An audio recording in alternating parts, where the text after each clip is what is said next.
Bueno, ya estamos aquí iniciando este último bloque con la participación en forma remota del economista Martín Tetaz para analizar las principales noticias económicas de estos últimos días. Martín, ¿qué tal? ¿Cómo andás? Hola, ¿qué tal? ¿Cómo están? Gracias por la invitación. Bueno, gracias a vos por participar aquí una vez más en Café Financiero y comentábamos en el primer bloque que esta semana se conoció el resultado fiscal del mes de mayo con un déficit 8 veces, o sea, es el resultado del año pasado multiplicado por 8 como producto, ¿no?, de las medidas de asistencia que tomó el gobierno para aliviar los efectos económicos de la pandemia y la caída de los ingresos tributarios. ¿Te parece, Martín, que el gobierno se está excediendo en sus posibilidades?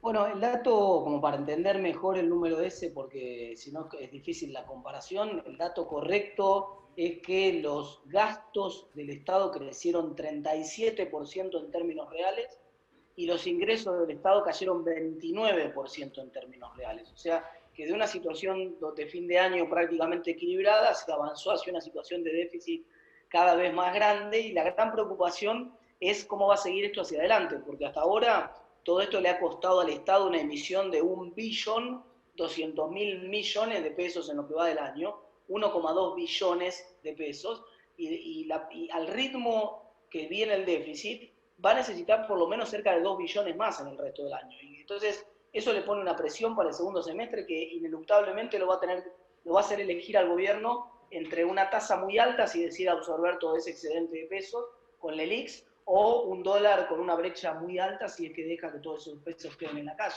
Entonces es complejo el panorama para el gobierno, sobre todo si no puede reactivar rápido. Me parece que más que pensar en soluciones monetarias o soluciones financieras, que el gobierno desesperadamente tiene que encontrarle la vuelta a la pandemia, a la cuarentena, para poder volver a la actividad y normalizar la situación.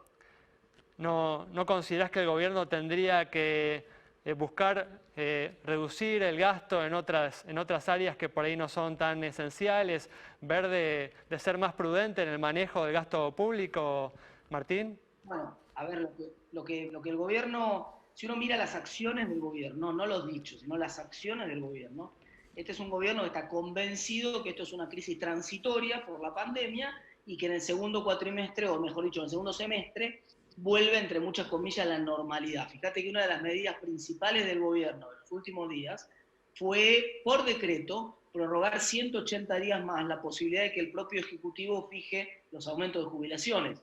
Ya vimos lo que pasó con los últimos aumentos. En el aumento de marzo le comieron 2% a los jubilados, en el aumento de junio le comieron 4% más. Entonces, todo parece indicar que le van a seguir comiendo a los jubilados en el aumento de septiembre y en el aumento de diciembre. Y eso de alguna manera muestra que el gobierno está preocupado por el equilibrio fiscal en el mediano y en el largo plazo, porque está comprometido a que el gasto más importante que tiene, que hoy es el 50% del gasto público, crezca incluso por debajo de la inflación, que produzca un ajuste importante en ese gasto tan importante que tiene. Y entonces, de alguna manera, uno dice, bueno, en el largo plazo hay cierto compromiso fiscal del gobierno, evidentemente. Lo que me parece es que hubo claramente una subestimación de la duración y del impacto que iba a tener la cuarentena, y eso es una factura que no está claro cómo la va a pagar el gobierno. Martín, ¿cómo te va?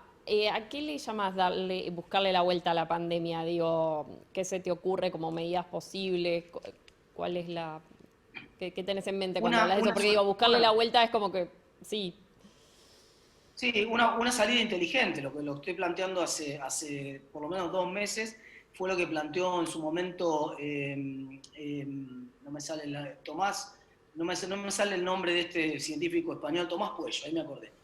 Tomás Puello hizo un artículo hace un par de meses en la revista Medium, que lo planteó muy claramente. Él dijo, hay que armar una matriz donde ordenemos las actividades desde la que más contribuye al contagio a la que menos contribuye al contagio, y le permitemos volver a las actividades que tienen alto aporte al PBI y poco riesgo de contagio. Pongo ejemplos pavos, ¿no? Por poner un ejemplo pavo. ¿Por qué no puede volver el tenis de alta competencia y los torneos de tenis si está claro que no hay ningún contagio, salvo que hagan la pavada que hizo Djokovic? No hay un riesgo, tomando los protocolos y las medidas de aislamiento, no hay un riesgo en la actividad. ¿Por qué no vuelve el fútbol, que tiene bajísimo riesgo de contagio y alto aporte al PBI? ¿Por qué no vuelve a pleno la construcción privada, que tiene bajo riesgo de contagio y alto impacto en el PBI? Entonces hay que empezar a elegir. Lamentablemente hay que elegir. Gobernar es elegir. Y el presidente está tratando de evitar tomar algunas decisiones difíciles en la economía, porque obviamente implica que tiene que aceptar una tasa de contagio que por ahí es más alta que la que quiere, ¿no? ¿Crees que está solo atado a la tasa de contagio o en realidad a otros factores que hacen que no se pueda avanzar en la toma de medidas concretas y No, eficientes?